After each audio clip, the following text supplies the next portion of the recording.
all you did is look up, and there's this big, beautiful green postage stamp, which is Gimbel's Hole, which is a pair of double doors that had been blown open by a salvage team when they wanted to get the bank of the bank, the safe from the Bank of Rome, and they did ultimately get it out of there. But that's how those doors got opened.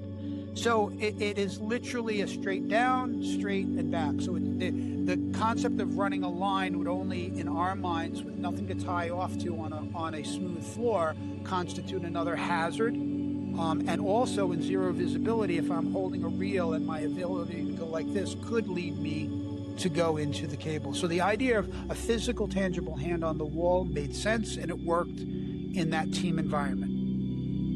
So in one of my very early faux pas, as we're exiting, as we're swimming and moving forward, all of a sudden Pete would stop, and I could hear in the coffee-stained water the unmistakable clink of dishes clinking together as he's putting them in a goodie bag. I can't see him. I'm holding him. I hear him like laughing and chuckling, and my light is on, but it's nearly useless. It's clipped up on my shoulder up here, and it's dangling down, and it's just kind of making a light in the chocolate milk. But all of a sudden, as my light shined and it reflected off something in front of me on the deck below me, and I saw the unmistakable circle of a dish. And as I put my head closer to it, I could see the Italia logo. And I'm like, oh, wow, this is cool. I got a dish. So I grabbed the dish with my left hand, which was supposed to be on the wall, and I thrust it into the murky water where I thought Pete's face would be. And I'm like, Pete, here, a dish. Well, all of a sudden, I just felt Pete stop. And he yells through his regulator, the wall. And I'm like, damn. So I dropped the dish like a hot potato, and I grabbed the wall and I go, I got it. And he, now, both of us nitrogen-addled at 210 feet, breathing air, comes close to me, and I'm looking right at him. Our faces are like this close, and his eyes are this big in his mask, and he goes again, the wall. And I grab his hand, and I put his hand on top of mine, and it's like, oh, I got the wall. And at that point, he goes, let's get the F out of here. And at that, we swim out of the cloud that we had made digging for the dishes, and we exit, and we come up, and we get to the end of the hallway. We look up, we can see the green light. We come out of the wreck.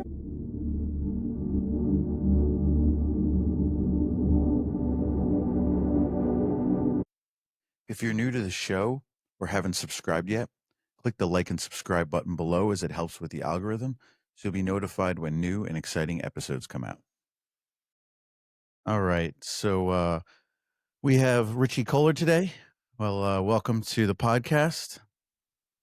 And I'm going to do a little intro, a little background, so everybody has an idea of your accomplishments. So Richie Kohler Jr. is a filmmaker, explorer, and author of The Last Olympian, Titanic's tragic sister, the Britannic. He's a founding member of the Atlantic Wreck Divers and has spent the last 40 years exploring and identifying lost shipwrecks, many of which have been documented in newspapers, magazines, documentary films, and numerous books. Kohler holds nearly every diving qualification, certified scores of technical divers in advanced diving techniques, and continues to lead shipwreck and technical diving expeditions internationally. In 1992, with diving partner John Chatterton, they led an expedition to identify a previously unknown German U-boat, the infamous U-869, which was the focus of an award-winning Nova documentary, Hitler's Lost Sub. That 6-year effort became the subject of a television documentary, the New York Times bestselling book Shadow Divers by Robert Kurson. Kohler has also co-hosted and produced 56 episodes of the History Channel program Deep Sea Detectives. He has produced numerous and other television programs, as well as detailing his explorations on some of the most famous shipwrecks around the world, including the Andrea Doria, the RMS Titanic, and the HMHS Britannic. He's worked on film projects for Fox, Universal Studios, Paramount Pictures, CBS, PBS Nova, National Geographic, and the Discovery Channel. So you are well accomplished, long list there, but so I guess give us a little background. What got you into what got you into diving? What kind of inspired you from the get-go? You know, I get asked this question quite often. And just yesterday, there was a 10-year-old girl. I know, excuse me, I think she was 12-year-old girl who is getting into scuba diving. And she asked me almost the same question. And you have to balance the answer is what the answer is, but to a 12-year-old girl, or to any young person that you wish to inspire, if you look back at my life and you say, well, where was Richie in 1969? The events in the world was a remarkably different environment than this young girl is living in. The way that people even look at diving, the accessibility of information for young people today. So I wouldn't say that in 1968, 1969, when I was a young boy, watching the Apollo space program on television, on a black and white television, with my family surrounding us, just looking at this epic achievement for mankind. I mean, how could a young person, doesn't matter what you were, boy or girl, American, European, it didn't matter. This was mankind pushing into space. It was literally and figuratively, I think, the apex at that moment of human exploration. So how can a young boy growing up in Brooklyn, New York, in one of the biggest cities in the world, achieve any kind of exploration even close to that? Well, in an amazing a series of events that occurred that same summer, as Neil Armstrong is landing and walking on the moon, my father takes scuba diving lessons at a local pool in Brooklyn, New York. And my dad was a tradesman all of his life, ran a business and worked with his hands. And one of the things that he did was, to all his children, is he always enabled us to try things. It didn't matter whether it was a circular saw, climbing a ladder, or in this particular case, taking me along and allowing me to flop my legs on the side of the pool and watch my dad.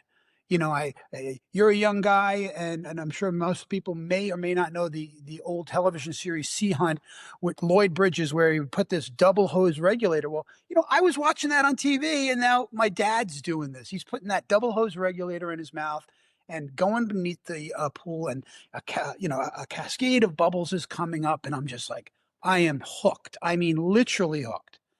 So later that summer, after he became certified, he would allow me first to touch the gear, assemble the gear, take it apart, put it back together, explain to me what it was. Because again, that's who he was by nature.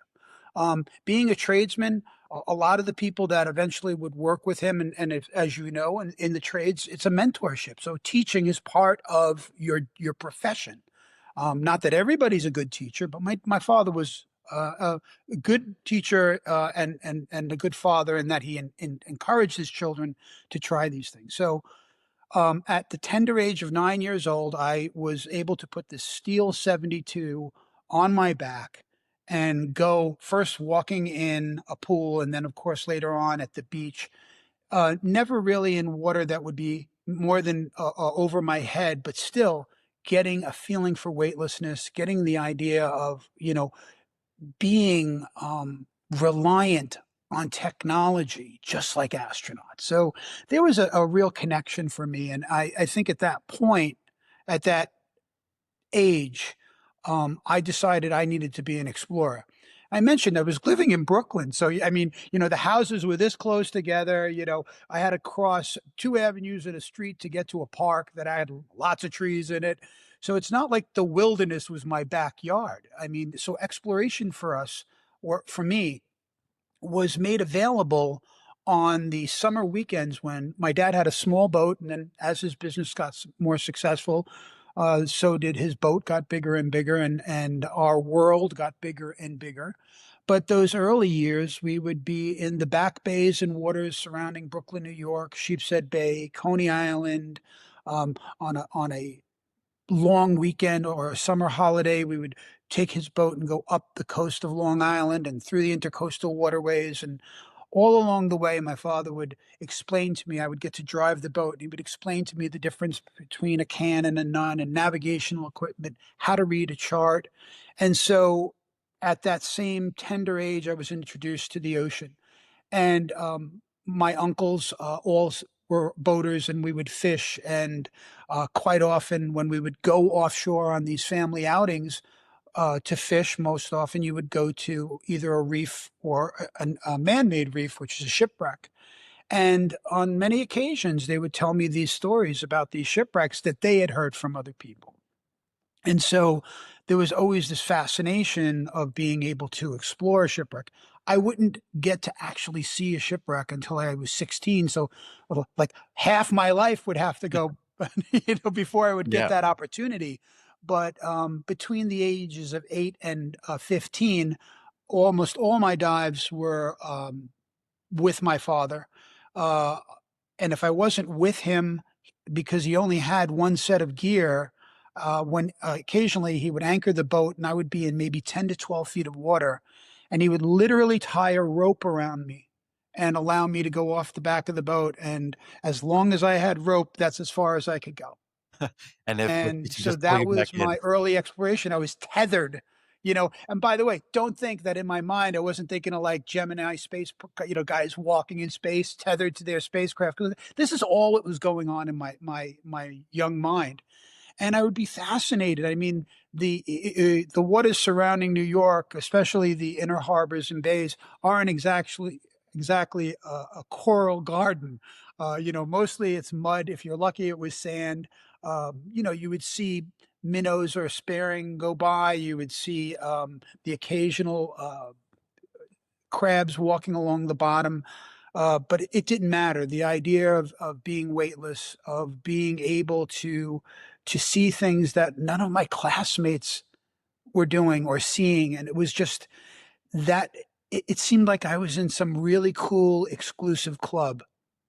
And so when I was 15, my family had moved to Florida, and now at 15, I could take the PADI junior scuba diving class, which um, I've seen, and we could talk about this a little later. But from that time in 1974 till now, I've seen such incredible changes in the training regimen, the training availability, the growth of technology, and the commensurate training that goes with that.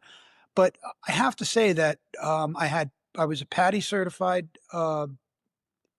junior scuba diver, and basically the training that I did was no different than basic scuba diver. The only difference was I had to dive with an adult, Okay. and I couldn't dive deeper than 80 feet. And Wait, so they let you so wait, the Patty's next open year, water, they let you go to 80 back then? that's what my card says. Yeah. Wow. Limited to a maximum depth of 80 feet. And of course, they didn't say no decompression, but you know how long you have to stay at 80 feet to get to decompression? Oh, yeah, but I mean, like, nowadays, I mean, it's 60, right? Yeah. It is for your open water, and then advanced kind of lets you supposedly go to 100, but really once you get that, it kind of opens up everything. But Well, that's for a junior guy to be able to go to 80 and even be considering decompression is kind of that's what we'll get into is, like, I think that adds to what you and John and all those guys did, is just you guys were pushing the envelope of what was even thought was, like, technically, like, possible, right? On air and stuff like that? well, that wouldn't be for a while. So at 15, I'm certified as a junior scuba diver, and then at 16, they considered me an adult, and I got a bait patty basic scuba diver. And I don't believe in 1975 there was advanced open water. Maybe there was, but it would be another 10 years before I would ever go back to a another diving class. But my diving class would be diving, meaning getting on a boat, being around better divers, older divers. And those early years of diving in Florida were mostly 30 to 60-foot dives. I was very much into spearfishing and collecting of scallops and lobsters. Most of the wrecks that I would see in the waters around Florida weren't your typical Hollywood shipwreck. They were just really broken down piles of material covered with coral and sea life. And for me, they were just a place to hunt. There was not really a connection between the archaeological importance or the significance of the ship. It was just a destination. A lot of that would change as 10 years would go by, and I would move back to New York and work in our family business. And I met up with a group of divers based out of Long Island, New York. And they were starting to frequent shipwrecks. No, excuse me. They were diving shipwrecks off of the eastern seaboard, from Montauk Point in New York all the way down to Cape May, New Jersey, in an area that's referred to by people as the New York Bight, where the both the coast of New Jersey and the coast of New York form a V focused coming directly into New York Harbor. So basically, it's a funnel. So shipping from Europe or from South America or from Africa was all forced into a funnel pointing right into New York. So as you can imagine, over the 300 years that we've been a country, all of these ships, storms, collisions, wars, has created a basically a plethora of shipwrecks of all kinds from all countries and from all causes in the areas surrounding New York and New Jersey. So these older fellows used to go out on almost every weekend. I connected with them, and one of the things that I immediately clicked into is that they were basically mentoring people like myself, younger divers, to come in with them to change the way we looked at diving. And I want to emphasize that, this was 1979, 1980, 1982, that period of time. There really was no true wreck diving classes. There was no deep diving classes that were being run by any of the training agencies. There may have been a specialty course, but that's not what I'm talking about. I'm talking about older divers looking at you, looking at the equipment that's on your back, what you're wearing, and saying, look, if you want to come with us and you want to go offshore, you now have to use twin sets. You have to put double tanks on your back because we're going to be diving to 130 feet. And we're going to be going down there. We're going to be spending 20, 30 minutes. And then you're going to have to do decompression. So number one, you're going to need plenty of gas on your back. Number two, you're going to not want to be wearing a wetsuit because with these longer dives, you're going to be getting really, really cold, and hypothermia is a reality. So now I had to go to a dry suit. So when you look at that period of time, again, 1979 up until 1983, my basic scuba diver diving kit, single tank. I think I was, my first dive kit, there was no BCs. Then I got a horse collar BC. And then I think when the new stab jackets came out, I don't know what year that was. It might have been 78 or 77. I had to get one of those. But none of this was suitable for the type of diving that these guys were doing. So what happened was I started adapting from them commercial and military diving equipment. And what I mean by that is the dry suit I was wearing was a unisuit, a Poseidon unisuit, that was exactly the same that commercial divers with hard hats were using. The rig that I was using to secure my twin set to my back was Navy bands, military Navy bands, just like the U.S. Navy or military divers would use, because it was considered the most robust and easily ditchable in case you had to. I went from only needing, let's say, 6 pounds to now needing almost 30 pounds of lead to weigh me down with this huge dry suit. So all of a sudden, the complexity of diving just grew exponentially. At the same time, doing decompression dives at a time when that was a no-no. A majority of the dive boats back in the early 80s were saying no decompression. You go down, you do 15 minutes, you come back up, I don't even know if they mandated a safety stop back then, but the idea was no decompression. Yep. So the way that these older fellows got around it was they enlisted people like myself to come in and join their club or their gang, and we chartered a boat to ourselves so that we were beholden to no one. And this group over that period of time, became really close friends. And in my case, again, I had become the recipient of an education you could not pay for. Um, Not only was there the benefit of their knowledge and experience, but the anecdotal stories of their exploits, of the things that they had experienced, was knowledge again that you can't pay for. You know, you read about stuff like this in books, but to be with the people that had had these close calls, with the people that had unfortunately been there when there had been a tragic accident, and then looked at it so carefully and honestly as to assess what went wrong so that we didn't make those mistakes. I mean, we're talking about a time where if you were to just not surface, the terms they would use was deep water blackout. Which, well, what was that? It's well, you just went to sleep underwater. Well, why? Well, it could be this, could be this, could be that. Nobody knew. And then, of course, you had events where people either by accident or design chose not to do their decompression and come to the surface and have the grievous effects of rapid decompression from depth.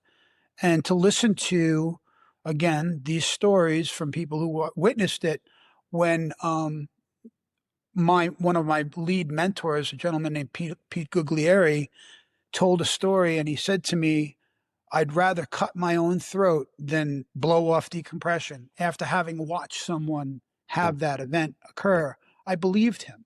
There was like no doubt in my mind that, you know, the concept, the idea of surfacing when you have a deeper decompression obligation was not an option, was drilled into me better than any academic tomb or any video or anybody who's telling you about it but hadn't been there to see it, to see the pain in the person's eyes, to understand the inflection in their voice as they tell you the story, is to almost relive that moment, that horror.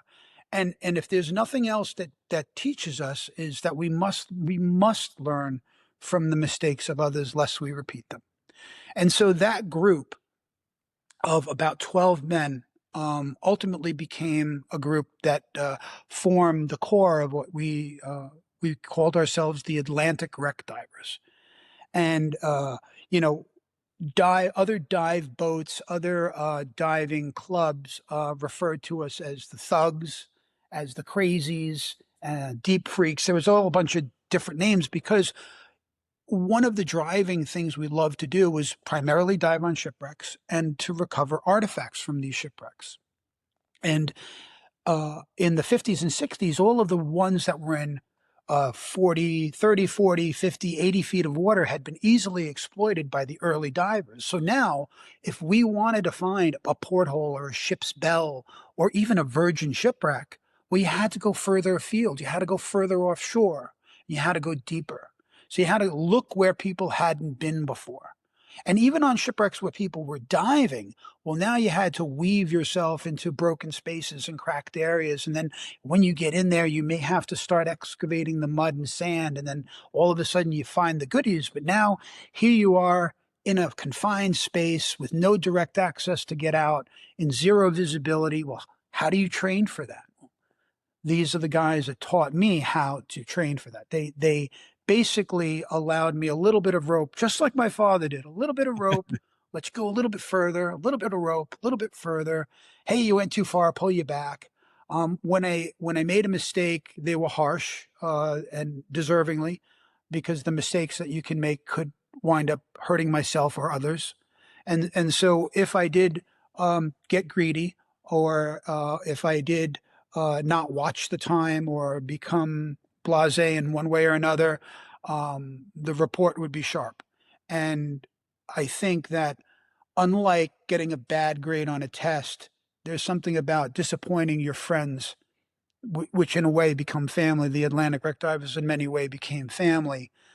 You don't want to disappoint them, and you make sure you never make that mistake again. And I know that it sounds like I'm being contrite about some of this, but the reality is that um, when I had gone on my very first Andrea Doria expedition, I was, as you could probably imagine, quite nervous. This would be my then deepest dive. The Andrea Doria lays in 250 feet of water. At that time, you could reach the hull at about 190 feet. The deepest I had been at that point was to the Coimbra, which was a wreck that's at 180 feet. And I know that 10 feet doesn't sound that much different because my first dive was just to go down and touch the hull. I wasn't allowed to go inside. I had to acclimate. I had to learn the wreck and understand how the wreck laid and what the conditions were. And those were the rules laid out by the group. So again, mentoring, looking after you to, and Pete took me on that first dive as well. And at that time, there had been a fatality. There had been a diving fatality on the Andrea Doria about 2 weeks before my trip. And in that fatality, a very experienced deep diver from Florida had gone inside the wreck to go extricate some artifacts and had become hopelessly entangled in steel cable.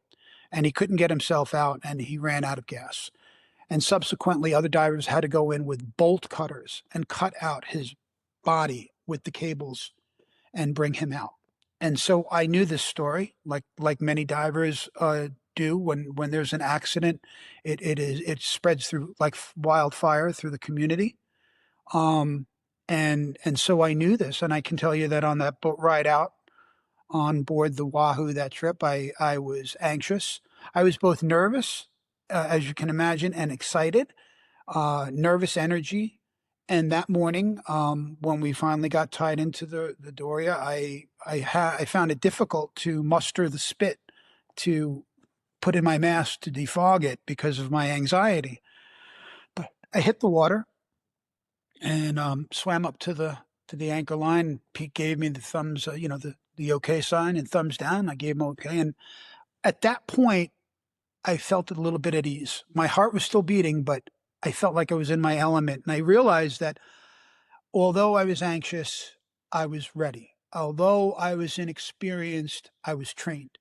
And so those components have been a big part of who I am as a diver ever since that moment. And one of the things that I often try to impart to my students when I used to train was that, just because you are certified doesn't mean you're qualified, and that nothing beats experience, and that you should be nervous when you're undertaking a challenging dive, but you should never be more nervous than you would be if you were going on, let's say, a roller coaster.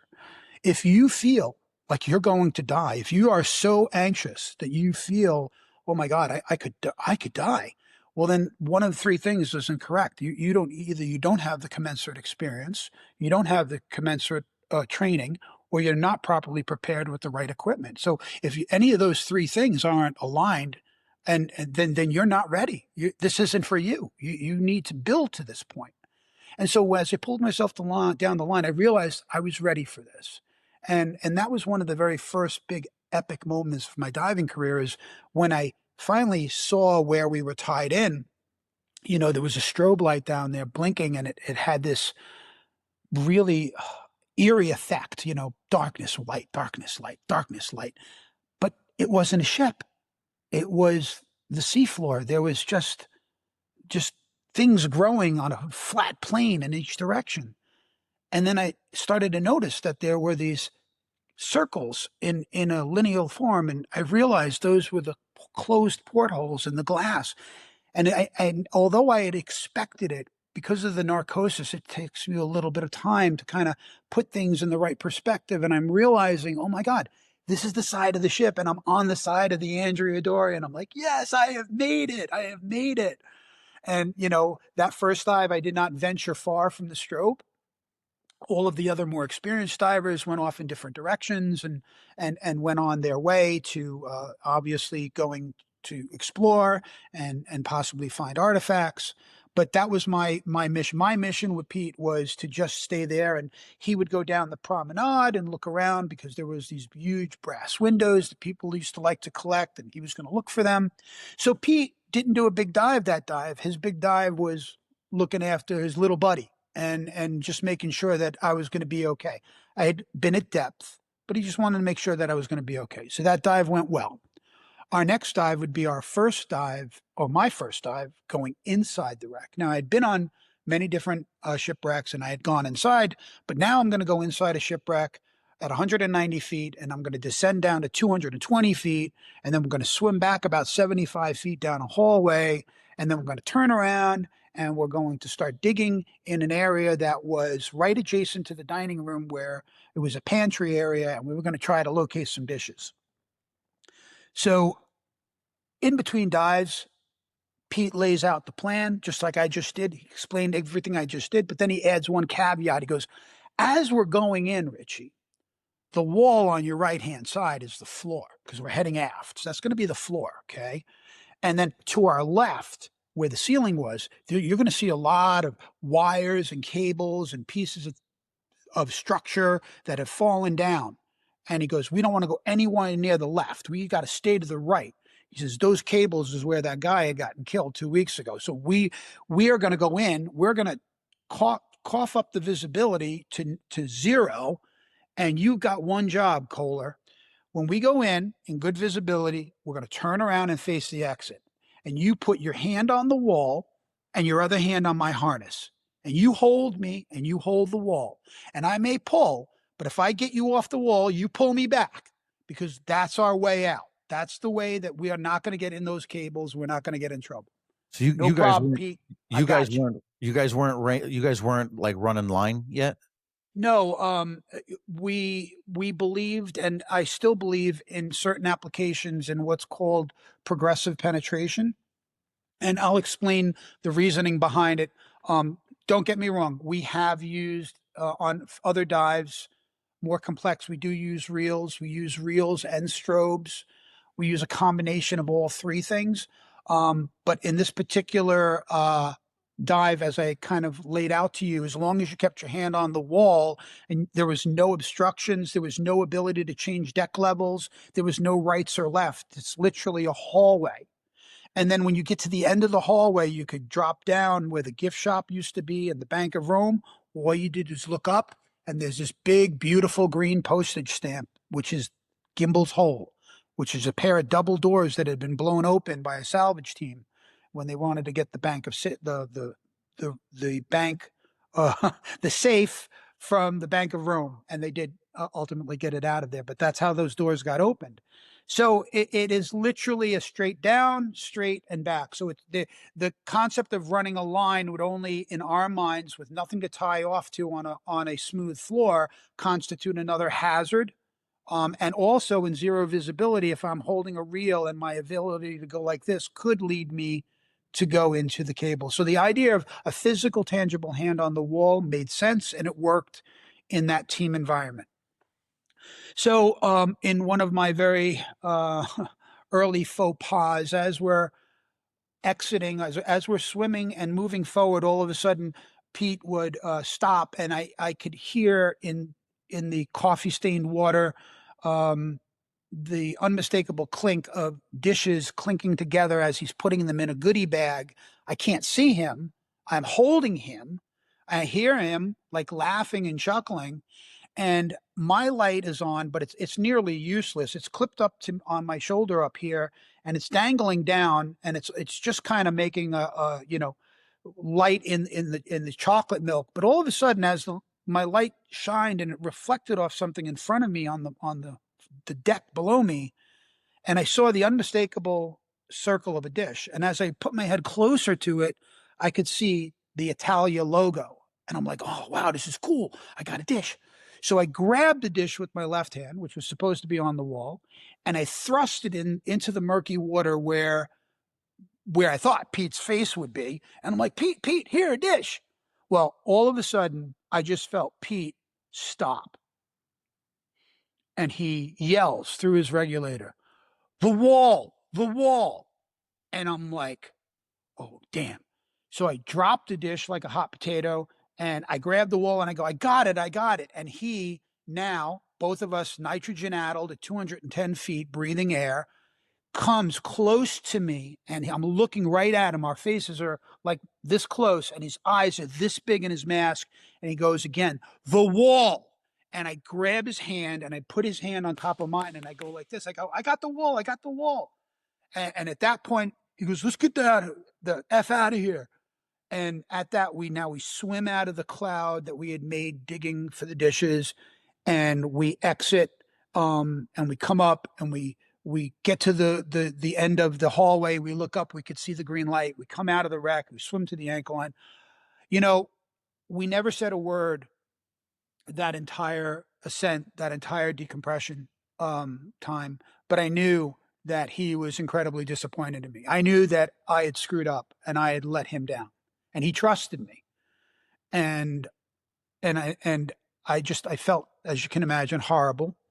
But Well, that's a it was disappointment is it was worse than yeah. a wordless ascent.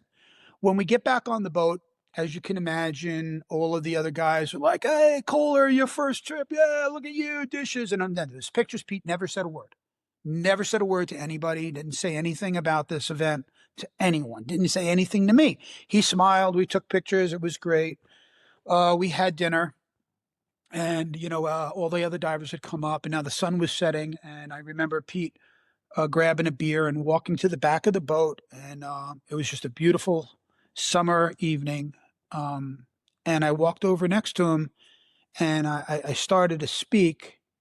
And I said something along the lines of, "Hey, Pete, I know I really I messed up down there. I'm really sorry." And he goes, "You realize you could have gotten us both killed?" And he just looked me right in the eye, and there was a coldness and a hardness that really, really scared me, really frightened me. I thought that he was going to say, "You know what? You're out. You know what? I thought I could trust you, but you're out. You're out of the club. You're out of the group. You're done." And I just looked at him. I held his great gaze, and I go, "Yeah, I know. I effed up. I for a dish. I had one job, and I knew that whatever you got was for both of us, and I shouldn't have done that. I says it'll never happen again." And he just held my gaze for a long time, and then he looked off to the sun, and he said, "Okay, you just went to school," and that was the end of it.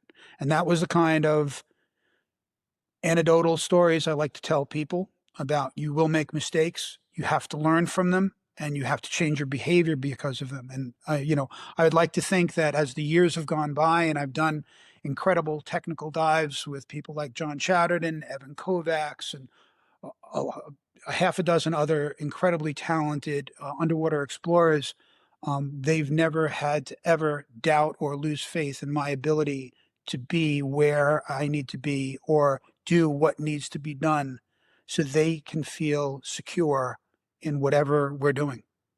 And that, I think, is what you expect from a dive partner. 100%. And it really is quite interesting. I find this with this is what's so unique about the New Jersey, New York area and the diving there is if you go all over the world, they put you in, you get put in with a group of a bunch of other people. There's some dive guide. People end up getting this big false sense of security and all this other stuff. Where in New Jersey, in New York, you really have to be mentored. That is kind of one of the things is you go out on this, you're basically just paying for your ride out on the boat. And somebody's not sitting there guiding you around really or anything like that. And so you really need it is so important. It is incredible when finding really good people who are willing to have the patience, have the time, take their, being selfless to really mentor people. I mean, man, it sounds like it really it was pivotal for you having somebody like him. When it never stops, but for the record, throughout my career, as I would move on, even when I started working alongside much more experienced people in submersibles. I mean, my very first time diving Titanic, I was partnered with Ralph White, who at that time, the late Ralph White, at that time as a cinematographer, he had I think probably over 50 or 60 dives on Titanic in the mere submersibles. I mean, incredible amount of man hours in submarines and submersibles and on that particular wreck. And so when you show up there, you've got a little. You better have a bucket full of humility, no matter who you are, and be willing to listen and take suggestion and advice and direction. And although it may seem like well, you're in a submersible, there's not a lot to do. Believe it or not, there can be obligation for a lot of different things. Even though you're not the pilot of the submersible, there is going to be tasks that need to be done, and so learning from people like that and having that opportunity, even in again one of those things when I told you about the parallels between going underwater in the space program. My gosh, wearing a Nomex flight suit and jumping into a six foot sphere and descending 2.5 miles to the bottom of the Atlantic. Jesus, that's not inner space. I don't know what is. But you go there and you have a mission. There's a lot of people. For the 6 people in the 2 mirrors that are descending down, there's over 150 people on board the Keldysh that are your support team. And I wouldn't say that we're the quarterbacks or we're the star, but everybody's dependent on you to get down there and do whatever it is that your job is. Whether it's to go document something, whether it's to find something, or whatever that job is, you take it seriously and you get it done. So again, mentoring takes on different forms in different places. Over the last, next year will be so 19 years I've been diving Britannic, and in that time I've been mentored by some incredibly experienced um, underwater explorers and divers that had been to Britannic before me. They mentored us on what it was to truly do an expedition dive to a very remote location in the world where there was absolutely no infrastructure for diving, which means you had to bring everything to do your dives. And then conduct dives safely to over 120 meters or 400 feet over a period of weeks, and make sure that you're doing it in a safe and efficient manner. There's nothing, I'd like to say to people, there's nothing safe about doing dives to 400 feet, although it's being done on a more regular basis. That doesn't necessarily make it safe. You can look at submersible operations, you could look at jet pilots, you could look at space exploration. Just because it's becoming regular doesn't make it safe. You want to be safe, you could sit on your sofa. Doesn't mean you're going to be safe, but you'll be safer.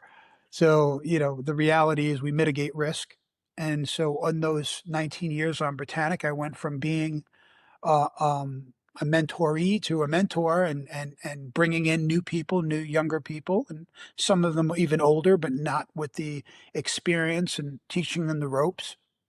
It's been an incredible um, epiphany for me to think that in some ways I may be someone else's Pete Guglieri. I was someone else's person who gave them, a bit of advice, a chip in the game, if you will, that they will take with them, that will help them at some point and guide them either with a philosophy or with a technical professionalism that will allow them to go.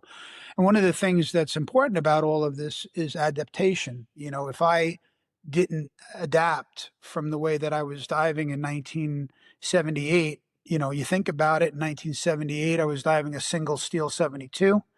In 1985, I was diving double aluminum 80s with air. And then in 1994, I was diving double steel Genesis 120s with 2 stage bottles under my arms with Trimix on my back. Then in 2003, I'm diving a closed circuit rebreather with Heliox. In 2005, I'm in a Russian Mir submersible, 2.5 miles down. In 2015, I'm using Triton submersibles and diving around Britannic, where I had been able to do a 30-minute bottom time on Britannic on a rebreather. I'm now doing 8-hour dives in a submersible around it. It's just like, the technology in my life has just exponentially exploded my ability to explore underwater and to go further. Of course, there's still limitations, no matter how good the rebreathers and the dive computers are, no matter what gas, even though now, you know, there's guys down in Australia breathing hydrogen and going to 900 feet. I mean, I was gonna ask you I don't about know where that. this is all going to take us, but it's I just mean, like, what isn't an that incredible ride. was that like Rick Stanton and all those guys that are going down in some caves to like what are they? They're The lowering their wet mules. Their nickname is the wet mules. So like I think they're a cave version of the Atlantic wreck divers. And yeah, they are really insane, but they're my kind of insane people. I So know. yeah, it's like one of the things you'll always hear. I mean, John Chatterton said this years ago. Richard Harris said it recently. It's like, look, don't follow me. I don't know what I'm doing. We're Well, trying to figure this out as we go along, and that's a quote. I mean, that's literally a quote from John Chatterton. And so, yeah, I mean, I've never been an experimental diver like those guys.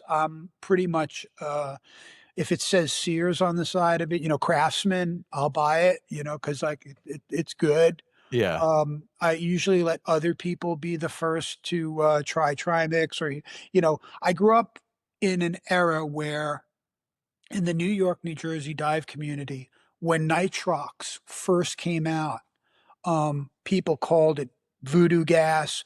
They Every time there was a diving accident with someone on nitrox, there would be uh, someone saying, "See, I told you this stuff is bad." But the reality, it was just people not using the technology correct. Even diving computers, people who didn't weren't using diving computers correctly, or using nitrox correctly, or thinking that somehow physiology and science don't apply to them. Those people made mistakes that cost their lives, but that didn't mean the technology wasn't correct. It just meant those people weren't correct. And so I watched as people pushed back hard on nitrox. And then later on, when Trimix, the same thing. And I just sat back and I watched. My line used to be, I'm not going to change what works for me. And then until I saw that what was working for other people was better. And then I jumped ship and I would adapt the new technology. So but that's everybody's smart though. got a threshold of their comfort. And so, there's test pilots out there, and I don't consider myself a test pilot. There's many different reasons. I think part of it is my persona, but then also at that time, I was a young father with young children. And so, although I may be doing challenging dives, I felt that I was within my comfort of ability and technology. And I felt if I went outside that comfort of technology and ability, I was taking unnecessary risks until that technology proved itself. And so I was not the last, but I wasn't the first to adapt to nitrox. And the same thing with a diving computer, and the same thing with Trimix, and then the same thing with a rebreather. I watched for a period of about 2 years John Chatterton with a couple of experimental early model rebreathers in the late 90s, early 2000s. And I watched him make 50% of his dives, meaning he would go down and then come back up because either it broke, it wasn't working, he didn't like something. Um, and so I'd be like, "Hey, see, I'm making my dive, my technology works, ha ha." But then when the technology caught up and the equipment became what it is today, much more efficient, much more reliable, all of a sudden, John Chatterton was doing much more efficient dives, longer, safer, arguably, and then coming up quicker, getting on the boat and eating my lunch. And I'm like, God damn, I got to get me one of these rebreathers. So, and then I went from being the guy who's like, I'll never dive a rebreather.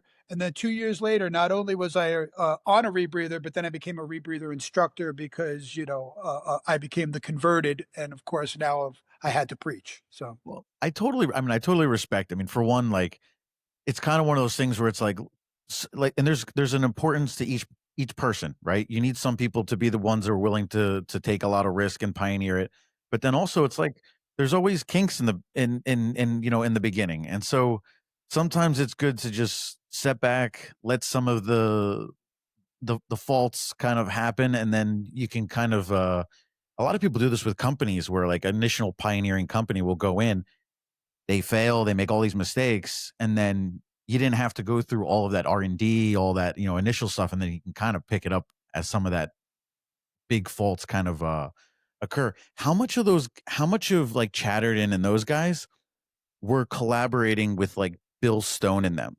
Were they completely separate things going on, or because you Bill Stone was pioneering with the rebreathers down in the caves in Mexico and stuff? A lot of those early days of the rebreather training, or let me regard rebreather experimentation.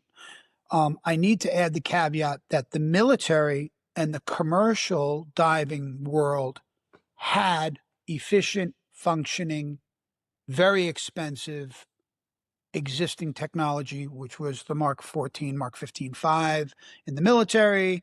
And then, of course, Bill Stone and others in Florida were working on different devices that would ultimately branch out into two or three different types of closed circuit rebreathers. Jill Heinrich, Paul Heinrich, these people, and many others were part of that expansive and long testing process of going back and forth and seeing what they could do with the cislunar. And at the same time, there were people that were making homemade rebreathers and then offering them for sale. Peter Reedy and the early steam machines, the Aurora 1000, I think was another one being made out in California. That was one that John had. And then I remember some people coming up from Australia, and they had them that they were literally homemade. We're talking inner tube around the neck, kind of homemade rebreathers, and so it looked crazy to a guy like me. I'm diving Poseidon regulators, and I'm just I'm using rock solid technology, which was very limited, of course, but it was rock solid. And so it was, Chatterton used to joke, it's like, hey, electricity, explosive gases, and noxious fumes, what could go wrong? Pretty much, the way he would look at it and joke about it and then jump off the boat. And then, you know, one thing I love about John is, he's very serious, but he doesn't take himself serious. So he jumps off the boat one day, and the back of his Aurora flies off. It wasn't secured, and it's like floating on the surface. And we jump in the water and grab it. And he does a very short dive, and he comes back, and we'll go, "Were you missing something?" And he goes, something didn't feel right. And we're making fun of him. What part of your life support don't you need or need, components flying off? And I mean, it was just a hard cover, but that was the point was that he was willing to take those kind of risks. And I want to emphasize another, with technology changing, obviously training has really changed like light years from what it was when I was a kid. And also philosophies changed. When we used to dive deep air on a lot of these wrecks, once I had reached a level of experience that within our group, the Atlantic wreck divers, was commensurate with, okay, you're not going to kill yourself. What happened was we started reaching a point where we realized that we were diving at a depth that we weren't able to carry enough gas to help somebody if there was a problem at depth. And so it became more common for people to dive same ocean, same day, but not together. In other words, we hit the wreck and then people went in different directions than they were diving alone. And then all of a sudden, with the advent of advanced technology, whether it was just simply Trimix or Heliox or the rebreather, we started once again pairing up and having the buddy system, which you have when you're a brand new diver. And this was for a myriad of different reasons. Is that obviously when you're on a rebreather, it's nice to have someone if there was an issue to help you sort things out. And on all of our deep projects that I work on, we mandate you're a buddy team. There is no same ocean, same day. It's unacceptable in my, if you're working on one of my projects, it is unacceptable to be alone underwater. We have a buddy team for a reason. If there's an issue, if there's a problem, or even worse, a terrible problem, at least we will know what happened, or we can effect something quickly that will mitigate the problem.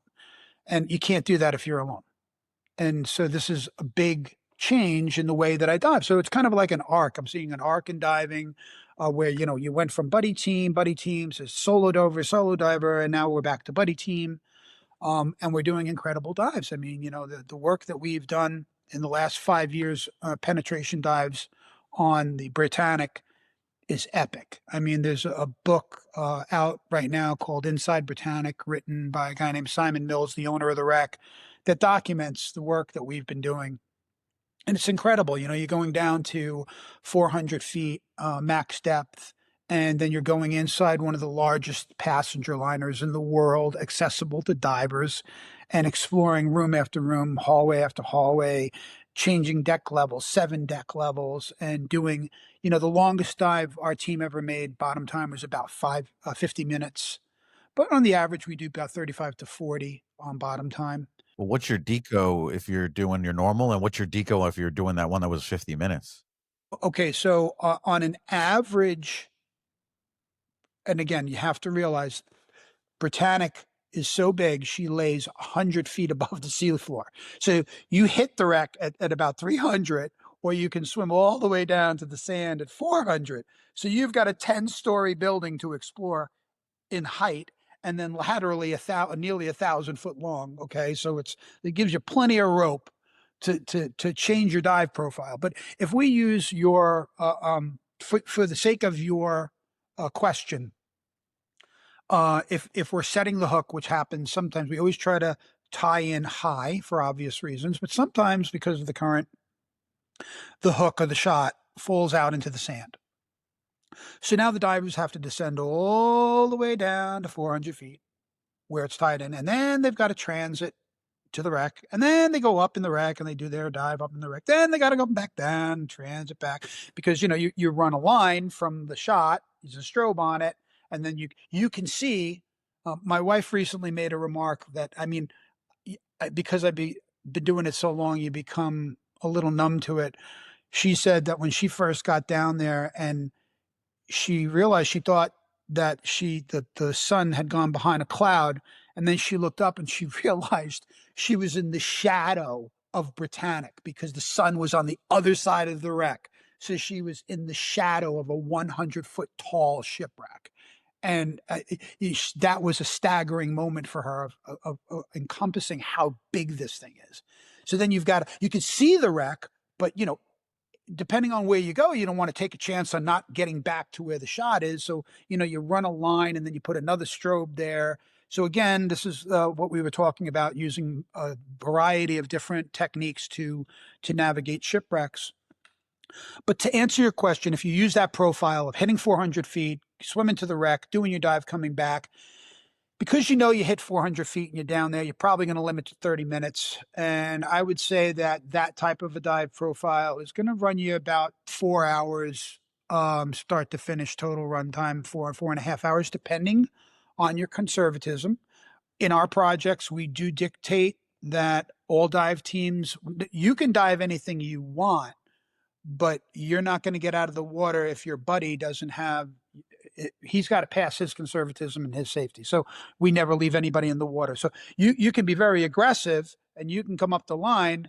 We never like anybody more than 20 feet away. So no matter how aggressive you are, we go to the slowest of our team, if that makes sense. Well, and are you doing, now I've heard mixed things on this. Do you like to typically go and do like a stop at 100 and something or 60 and kind of break it up? Or do you typically now try to get up to 20, like obviously, rise slowly, but get up to around 20 feet, get on close to 100% O2, and then just basically, is that like the fastest way to off gas? Okay. So you realize I'm going to, tell you that decompression theory is decompression theory. It's not science. It is science, but it's not really science because it's theory. And the reason is that your physiology change is different from person to person, and it's different in a person from day to day. And your ability to off gas can change. And that is why people get what's called an undeserved hit. They've done everything right. They've done everything they've done 100 times the same exact way. But then on the 105th time, they get bent.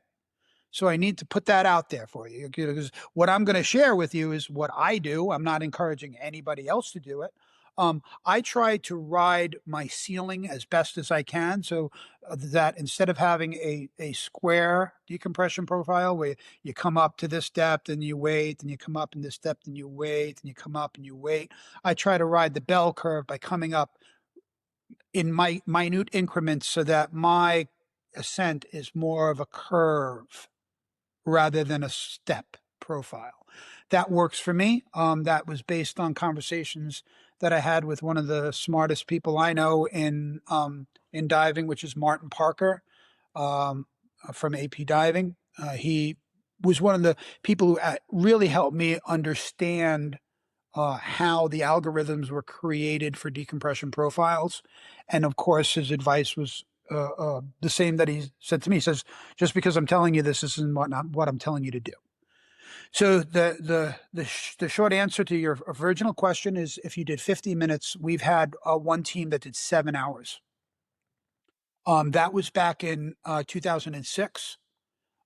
They had set the hook, so they were in 400 feet. Then they did a big dive, which I believe was about 50 minutes. And they wound up doing nearly 7 hours. And that was, they got scolded because the problem with that was it's getting dark. You're in the Kia channel. It's a shipping channel. Of course, everybody else had been done for 2 hours. Most of the people had 5-hour runtime. And they were 2 hours more than that. And that was because they spent that extra 15 to 20 minutes at depth. Now, sometimes that happens because people have an incident. On some of our recent expeditions to Britannic, there have been dive teams that they didn't get lost, but their exit was complicated. And this is what happens, is that, you go into an environment that no one has ever been into before. You're the first person going in. And as you're going in, you got great visibility or maybe hazy visibility. You're filming. This is awesome. You're bellying through areas. And yes, you're running a line. You have a line. And you're tying it off. But then all of a sudden now you turn off, and then you're turning around and you're coming back out. Yes, you're holding the line, but you're banging stuff and you're getting snagged and you're getting hung. And so what took you, let's say, 5 minutes to go in is now taking you 10 or 15 minutes to come out. And the whole time you're at 360 feet. Now, you're cool because you're on a rebreather. You got plenty of time. Your gas isn't the problem. Deco is a problem, but gas isn't a problem, so you're going to be okay. And we get nervous because we splash our teams. We splash them within 5 minutes apart, and we do that for a reason. And the reason is simple. We dive. We always have emergency bailout. Many of our team are diving now with side-mounted rebreathers for bailout, as a bailout rebreather. But even still, we believe in team bailout for safety. In other words, if there was a diving gas management issue that was occurring at depth, it's a lot better to have 4 guys around you with extra gas, as well as, of course, surface supplied gas that can be brought to you. But having everybody on the line is going to be able to help manage a situation. And we've had in my 5 years diving Britannic, there have been a number of different incidents that have occurred. Tragically, one resulted in a fatality because of the mislabeling of gas, not because of not enough gas. And so that was a tragic and horrific lesson that we had to learn from. And the simple rule that came out of that, which is really something that any dive team should adopt, which is that just because it's your gas under your arm doesn't mean I may not breathe on it. So therefore, I have an obligation to know exactly and analyze whatever gases are being carried in the water that I may or may not possibly need at depth. And that's exactly what happened in that particular incident. This is that a diver brought gas in the water. It was mislabeled. In an emergency, somebody went to breathe it, and they wound up having an issue and dying. So when you're diving, whether it's a loose team, just going out for the weekend, bunch of guys, or whether it's a project like Britannic, there has to be a sense of obligation that any bottles or cylinders that are being brought in the water should be analyzed by at least 2 people and properly labeled. Because if there is a gas management issue, you never know where your next breath is coming from. And you guys typically use like color coding and stuff, right? So I mean, Yes, our labels. Okay, so in the system that we incorporate on all of our deep dives is that I don't tell you where to wear your gas because there's some people that love to stage two bottles on one side, other people, but it's always been right, rich, left, lean to me. So the richer oxygen is always supposed to be under the person's right arm. That's the way I dive. I don't tell anybody else how to dive, but that will be labeled with the MOD maximum operating depth clearly in huge 4-inch block letters. So you can literally see it says maximum operating depth. Because I dive in Europe quite often, we usually use bar and bar and meters for our labeling. So tanks will be labeled in bar, not PSI, for their fill pressures. Their fractional oxygen is a number that is usually written. Helium is not as important in its depth as oxygen. So I you mean, have to you're make fine sure with that that. you can The issue is just clearly oxygen under understand. pressure. Yeah. Yeah, exactly. So these bottles and cylinders, I like to color code my nitrox with having a yellow or green hose on the regulators as well as the labeling so that it's visual, that if you're picking up a regulator, it's obvious that this is nitrox. Trimix, of course, would be traditional black hoses. That's me personally. But all of the labeling is always to a standard that is easily readable and understandable by all members of the team so that it is in an emergency, you know what you could look at it and know what to breathe. All of the cylinders, except your onboard oxygen and diluent, that is personal. So I don't ask to check your oxygen or your diluent, but we will at the beginning of a project put everyone's bailout, the entire team's bailout, and all emergency bailout, emergency oxygen, all of it in one pile, and then we will go through it with a team of two people who will use two separate analyzers and then separately analyze each and every bottle and label them and sign them and date them. So every cylinder that goes in the water has been analyzed by two separate people with two separate analyzers. And then it's gauged at the beginning of every day because if you gauge it and there hasn't been a significant loss of pressure, then it is, I don't want to use the word safe to assume, but the gas content will not have changed. So we don't analyze it every day. We pressure check them every day to make sure that overnight there wasn't a loss of gas. Gotcha. Now, and that kind of ties into, so that was the thing when you guys were diving and the U-869, and I guess the Doria and stuff like that back in the day. You have the issue of obviously you have basically one being narked and then two, but you guys also have the oxygen toxicity aspect. How did you guys know, like at what point you guys were gonna? Because it's one thing to get narked and just kind of be like, all right, I'm really not kind of with it, or I'm making some, everything's kind of getting hazy, whatever. Like, maybe I'm not. I got to kind of back out. But then the oxygen toxicity, like that, kind of is like it kind of hits you unexpectedly, right? I mean, how did you know what was the limit for that?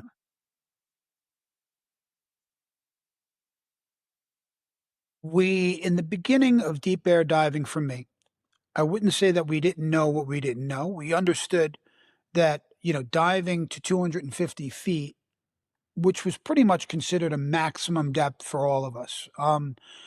Very few of us in the late 80s, from 1984 to 1992, would dive to 250 feet. The sand on the Doria. There was really no reason to go down there unless you dropped something. Most of the working depth was maximum 230, 240. There is a hole though in there, right? Within the Doria, Oh, yeah, there's no, like, yeah, and but that hole goes down to the bottom. Yeah, yeah, yeah. it does, but the bottom isn't the bottom because the contents of the shipwreck have all settled on that side.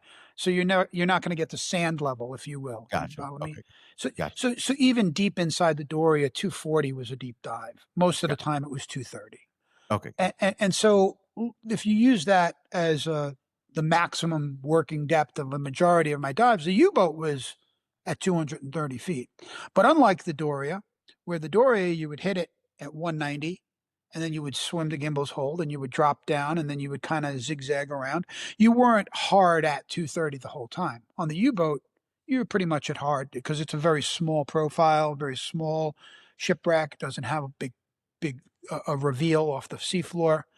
Um, the second trip out there was the first fatality, Stephen Feldman. I wasn't there. Um, but obviously through the years and at the time I was very privileged to know that everybody did everything they could to try and find his body. Um, and so there's just theories as to what happened to Stephen Feldman. What is Uh, the theory? well, one of the divers that was a gentleman I believe it was Doug Roberts. I may be wrong. Was trying to drag him back. He said that one minute he was right behind him and he was fine, and then the next minute he was face down, but his regulator was still in his mouth and his eyes were open, and he went over to him and he looked at him, and his eyes were open, but he didn't seem to be awake, and he pushed the regulator, and the regulator popped out of his mouth, and he didn't do anything to stop it. So it was apparent that he was in some shape or form unconscious. And then at that point, he's fighting to try and put the regulator back in an unconscious man's mouth. And then at the same time, drag him up the anchor line, which was a very heroic effort. Because when you think about it, it's like, well, what are you going to do now? Are you going to come to the surface? Are you going to violate your own, ceiling of decompression to bring this guy? And so he fought and fought and fought, and he realized he wasn't going to get anywhere with him. So he then just tied a line around him and left him. I'm sorry, it wasn't Doug Wright, it was Paul Skabinski. Paul Skabinski was trying to bring him up. And when he hit the deck, he was just hysterical. He was hysterical. He did do his decompression, but he did a very rapid decompression. And he was, as you can imagine, distraught. And he just said that he was dead. He was dead. He's right at the bottom of the line. But by the time the next dive team went down there, the current was very strong. And all they found was his mask, and the body had gone. And so it wouldn't be for months until the body had been dragged up by a fishing boat that we had then recovered Steve Feldman's body and was able to be given to his family. But there was no data that could be gleaned from that fatality. So the assumptions are what we'd always heard for deep air diving, which was deep air blackout. When you look historically back, there had been a number of incredibly talented divers like John Dudas that were diving deep air shipwrecks and then all of a sudden succumbed.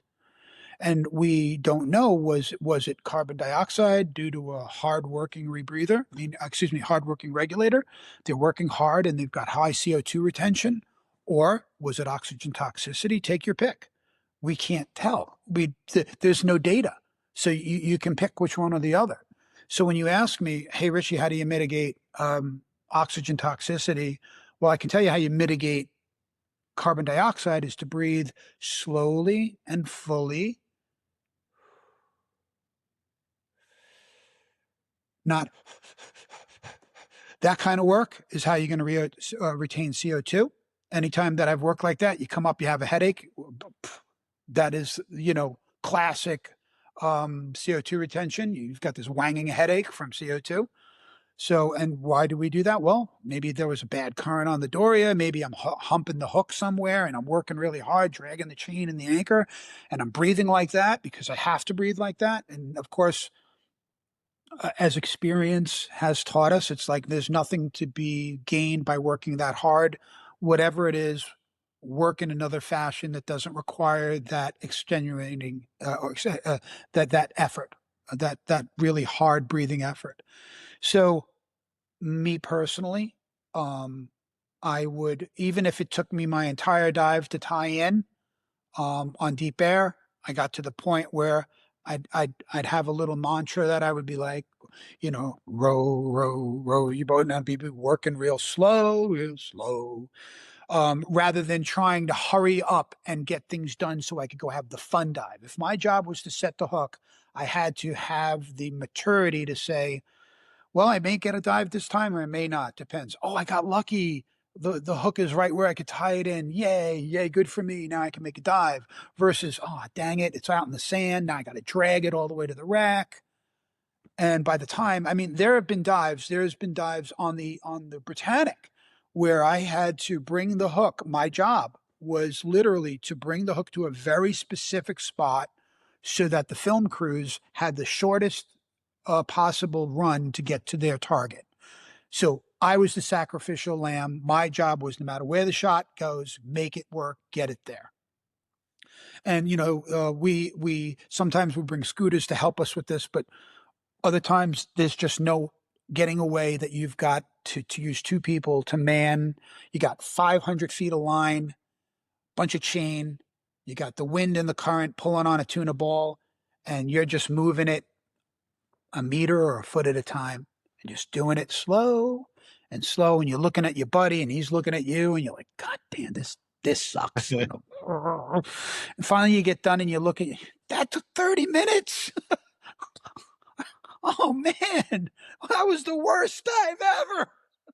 Let's Well, like you said, go. I mean, you got to be a team player, That's the and key. and That's it's the key. When we well, and it's and smart. everybody on our team has played that game.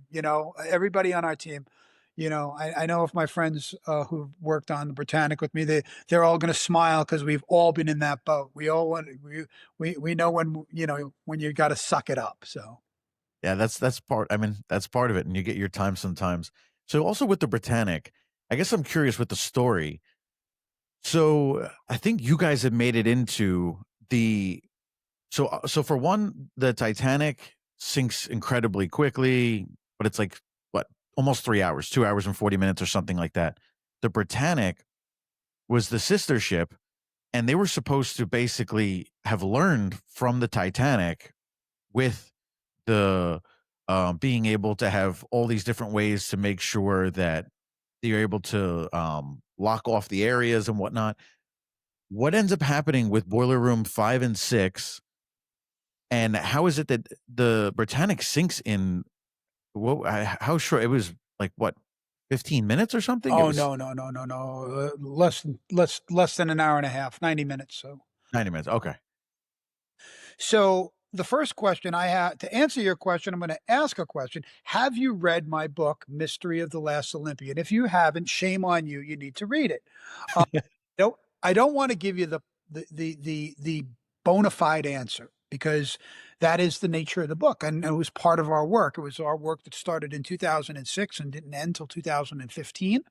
And we were trying to answer the very question you just asked. Why did Britannic, with all its added safety features, I mean, they had raised the watertight bulkheads higher than they were on Titanic in an effort to prevent that cascading water going over the watertight bulkheads. That is why Titanic sank. So they raised the bulkheads up. Another thing that they had done was they had mandated, because she was in a war zone and because she was operating as a hospital ship, they mandated, and she was crewed by Royal Navy officers, that all of the watertight doors were to be closed all the time, which was not the way it was on civilian ships. They would only close the watertight doors if there was an emergency.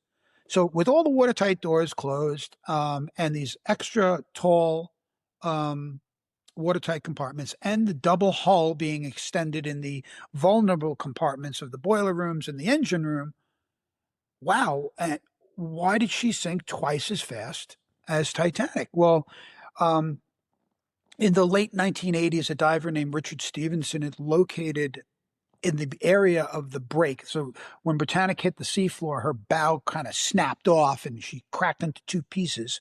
They're very close together, but there's a crack.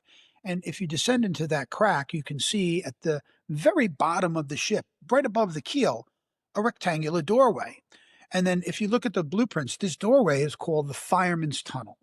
And it was a tunnel so that the workers who would work in the engine room and boiler rooms, the black gang, if you would, the guys that were dirty, doing all the heavy lifting and dirty work in the engines, they lived up in the forecastle or the front of the ship. That was where their accommodation was.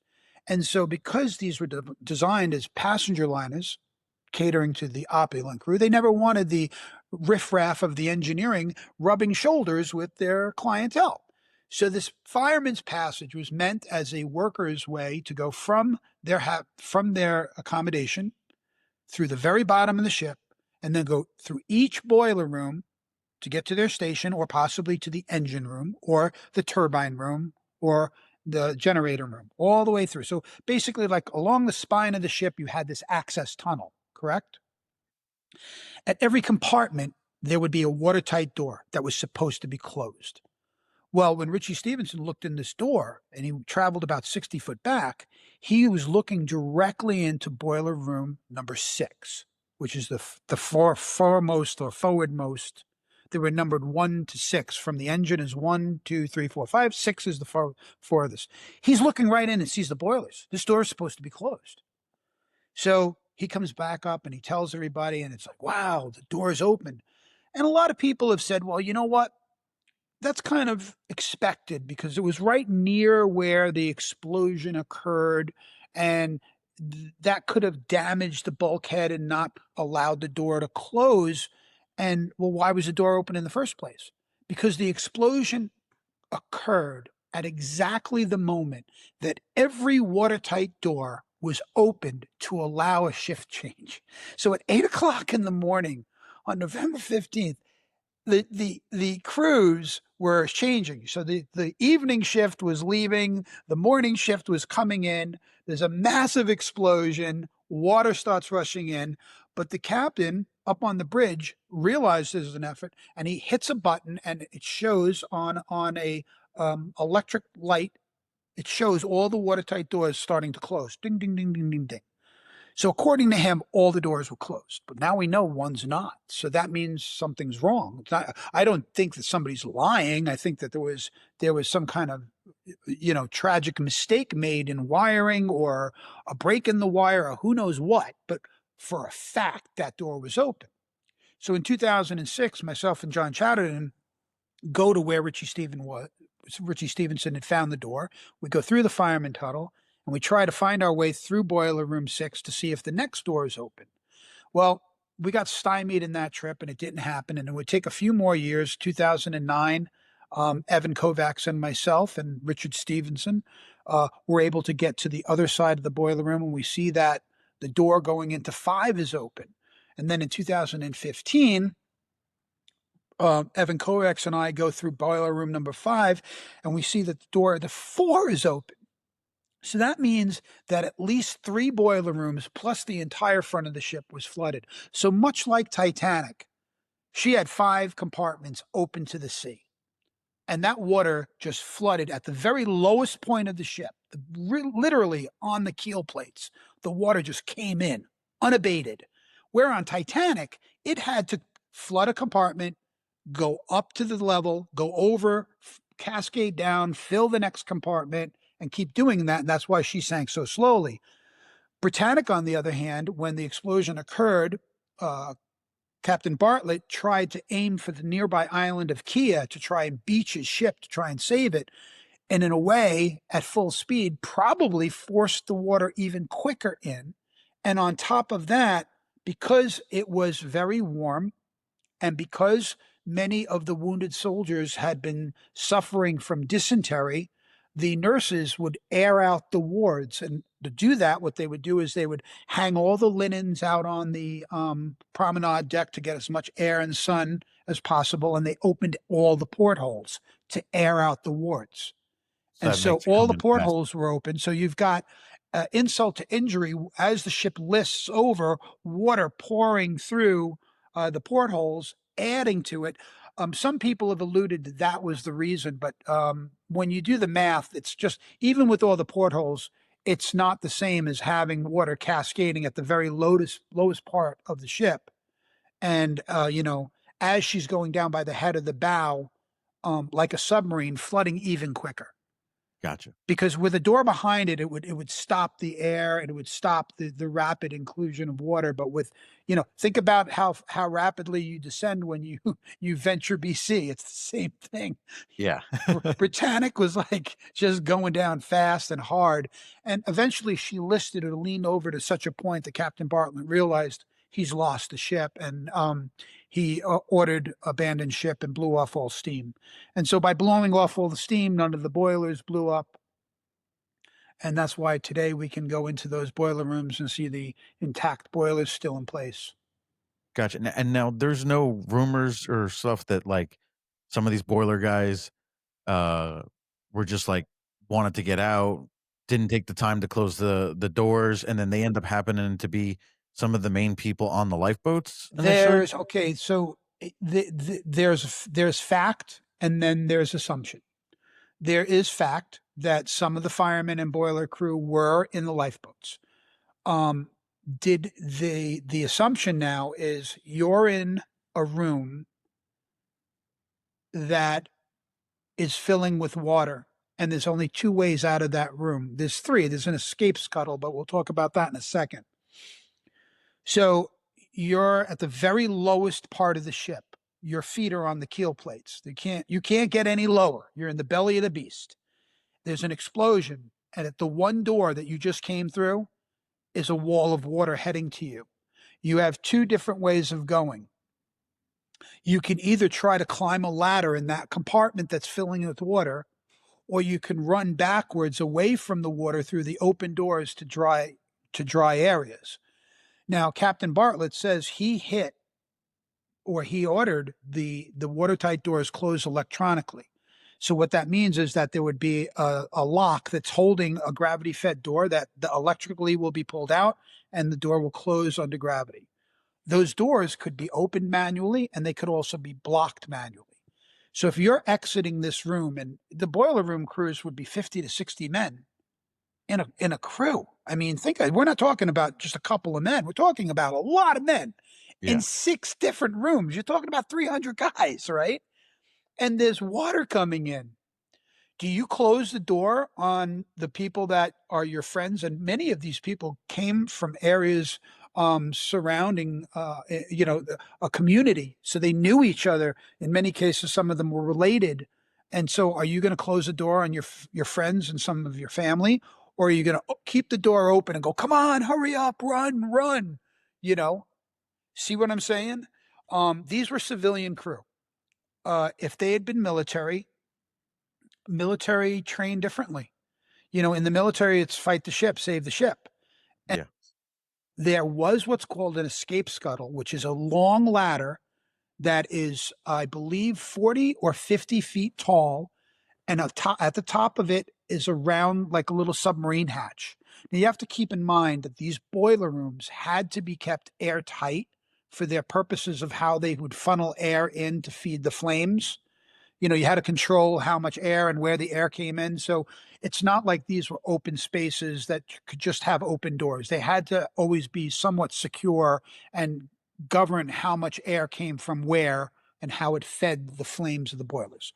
So that scuttle would always be shut. That means you've got to climb a 40-foot ladder.